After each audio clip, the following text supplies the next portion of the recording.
جماعت اہل حدیث کے مایہ ناز خطیب، مذہبی اسکالر، محترم و مکرم پروفیسر ڈاکٹر عبدالرزاق ساجد کے نیو بیانات، خطبات، دروس قرآن و حدیث کی روشنی میں سننے کے لیے ہمارے یوٹیوب چینل کو سبسکرائب کریں، فیس بک پیج کو بھی فالو کریں۔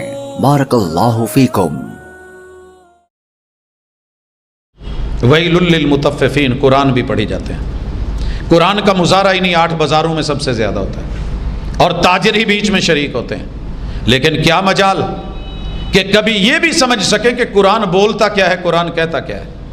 اگر قرآن کے بول پڑھے ہوتے، حدیث پاک کے بول پڑھے ہوتے، اللہ کی قسم اس دنیا میں قاری نویس صاحب جب میں پہلے سال یہاں 89 میں آیا تھا تو ہم سے سینئر تھے، میں ان کی لائف کو دیکھتا تھا، اور 21 سالہ جوانی کے آغاز میں باپ کا چلے جانا اور مسجد سے ریلیٹڈ ہونا، آپ سوچ نہیں سکتے کہ کیا کیفیت ہوتی ہے، کیا ملتا ہے۔ لیکن ماں جی کا یہ فیصلہ لینا کہ نہیں بیٹا دین سے نہیں ہٹنا، اور زندگی قرآن پڑھتے پڑھانے میں گزار دی۔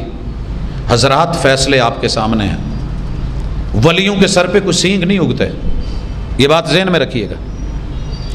ولی کے سر کے اوپر کوئی آسمان سے تاج نہیں اترتے، وہ اسی زمین کی مٹی سے نکلنے والی کپاس کے دھاگے کی پگڑی باندھتے ہیں، یہی کی ٹوپی ہوتی ہے، یہی کا لباس ہوتا ہے، یہی کا کھاتے پیتے ہیں، لیکن یہ رب سے تعلق ہوتا ہے کہ میرا رب آخری رات کے اندر بھی تلاوتوں سے جوڑے رکھتا ہے۔ اس سے ایک دن پہلے اسی دارالقرآن میں تھا،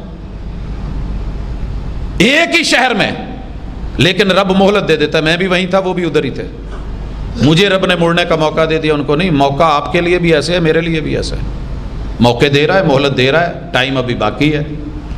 بچوں کا معاملہ کیا ہے، رب سنبھال لے گا۔ اگر قاری صاحب کو سنبھال لیا تو ان کے بچے بھی سنبھلیں گے انشاءاللہ، اور ان سے بہتر سنبھلیں گے، آپ کے بچے بھی سنبھلیں گے، میرے بھی سنبھلیں گے۔ وہ سنبھالنے والا ہے، وہ ٹائٹینک اس ڈوبنے والے جہاز کے اوپر ایک بچے کو پیدا کر کے اور ترکی کے زلزلے میں ماں کو مروا کے اس سے بچے کو زندگی نہیں دے کے بتاتا ہے کہ میں کچھ ہوں۔